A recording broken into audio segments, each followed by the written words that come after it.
Hey everyone, Zero JD here with the X-Play Fans channel. I'm here to give you a quick taste of Outbreak, the Nightmare Chronicles. I'm fairly certain this game is actually made by just one dude, so that's kind of impressive. It does, however, take super, or like model itself super after the early Resident Evil games, fixed camera perspectives, zombies, tank controls. If you've ever played any kind of game with tank controls, make sure to use the classic tank ones. Because it makes more sense. It's like essentially like where you're facing is where you're going to move forward, backwards, and all that kind of stuff, and it'll save you a lot of headaches. So what we got is a story mode, and then we have a battle mode. I believe the game is coming in chapters. Chapter 1 is the only one out right now. Battle mode is essentially you're going through the same area and just shooting enemies, killing zombies, creatures, and all that kind of stuff. There's no puzzles. There's nothing of like that. You don't have to backtrack. You can benefit by getting more ammo, weapons, stuff like that. But this game is very much Resident Evil. It's a lot more linear than Resident Evil, where it is, hey, you're going to maybe come back once in a while to some rooms, but you're not cutting through certain rooms for shortcuts or solving crazy puzzles. The only puzzles I've seen so far are, hey, this diary has an entry in it. Look around the environment for clues for opening a door, or it'll straight up tell you the passcode or something like that for a room, or hey, pick up this key and bring it back to this door. Nothing crazy like pushing statues around that I've seen so far.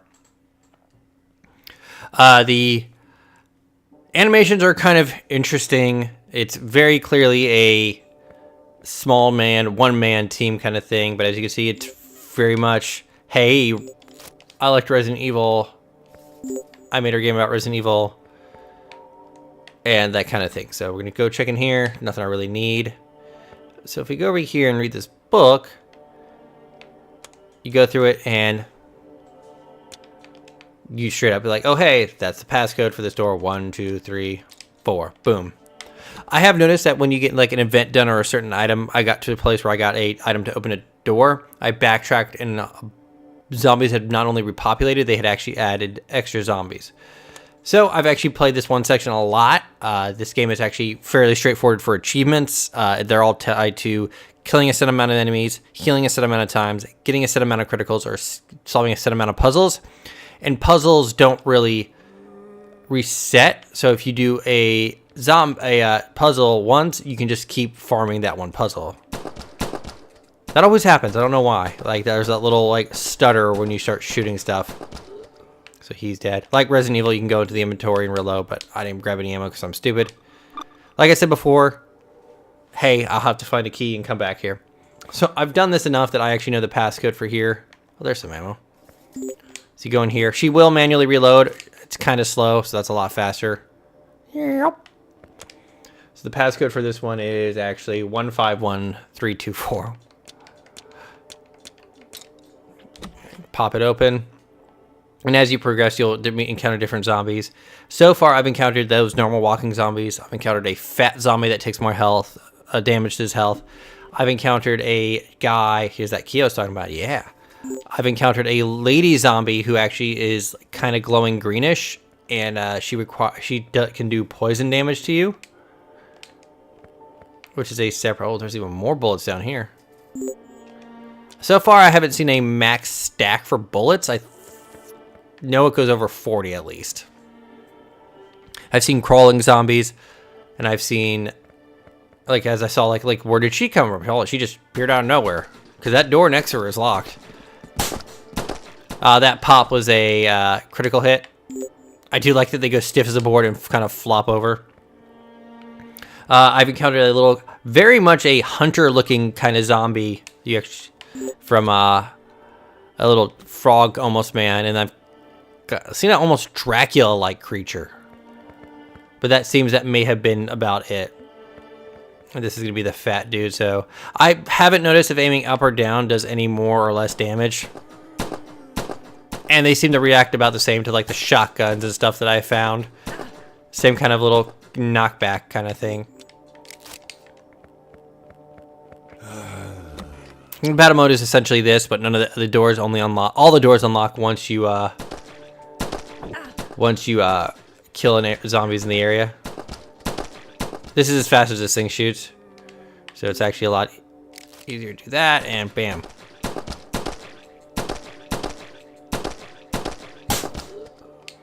I do like that it sounds like a firecracker going off, and of course you use health items. Pro tip, even if it does, there's nothing on top of its surface, always check inside of it, because more often than not, there will be stuff. So this room may have been useless because I may have used more bullets than I got back. I definitely used over 15 bullets, but I got like a health item and then a 15 bullets, which is a net loss there. I did get shotgun bullets, but the shotgun I think holds like 8 bullets, which is weird. That's a floppy disk is how you save. Keep moving on. Oh! So that's this poison zombie. She seems weaker than the rest. So I am now poisoned, so let's go ahead and use that. So I'll have to go find some Epicac later on.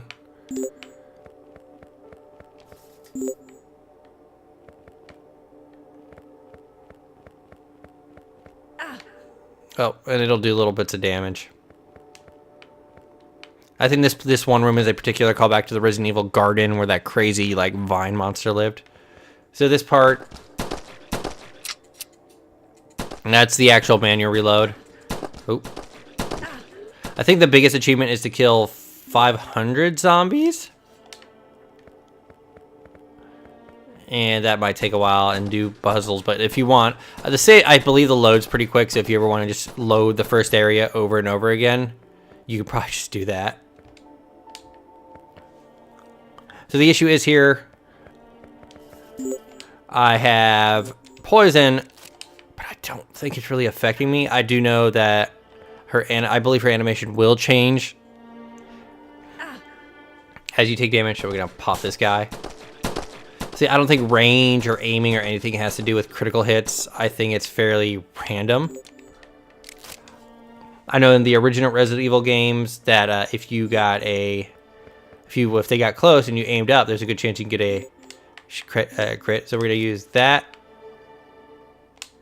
So it's implied that when you use the Epicac, that you're essentially just vomiting up the poison, which doesn't make too much sense. So here's another one. It's going to straight up tell me 851. And so far, those are the only one that was a puzzle. So like I had to figure out like the numbering, and I think it was like, oh hey, it's just A is 1, B is 4, and it just like it's just some weird 3851. It might be the downstairs one.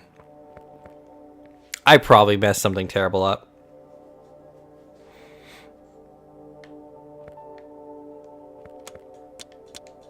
Oh, 9987321. It is nice that they give you the codes out of order. It encourages a little bit of exploring, but there's no like massive backtracking. One of the doors you saw me pass earlier, I didn't even open because it is sealed, which tools I get out in the garden, and then I come back to it. But here's the shoddy, so hottie.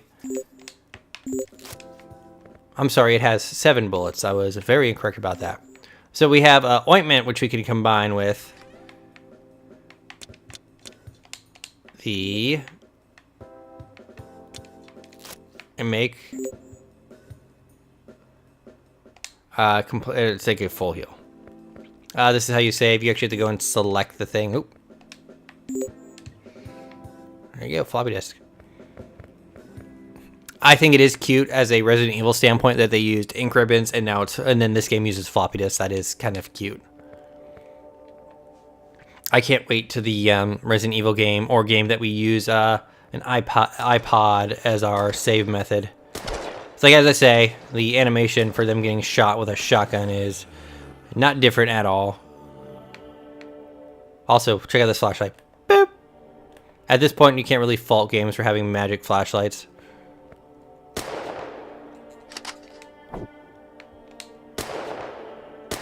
That's an interesting thing. Poor guy, stuck in a corner. Gotta go over here. So this is a very big no-no for fixed perspective games. Is you can't you should not have something kind of tucked behind an area where you can't see it. So this should be 3851 if I'm remembering correct. And like I said before, there's more enemies in the battle mode, which would probably be great for the grinding the achievement. But it doesn't lock any of the doors unlock as soon as you kill all the zombies. So you're just running around shooting, collecting ammo, and that kind of stuff. There's a fire axe there, and then so these are the hunter-like enemies I was telling about you earlier. So you kind of just waltz up to them.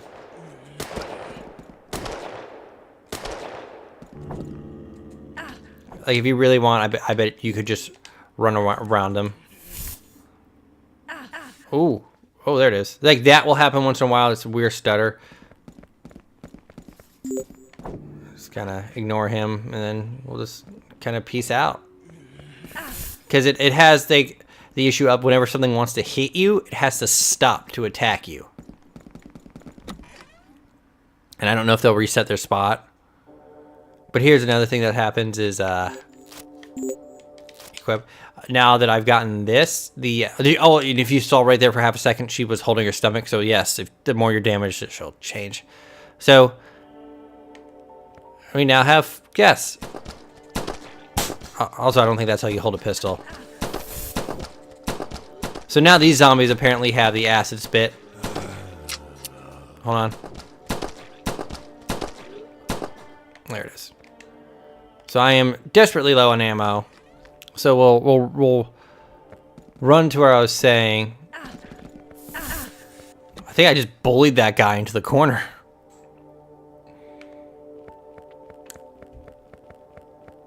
Yeah, I can just...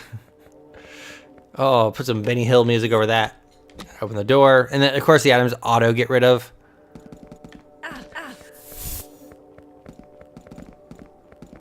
Just run around.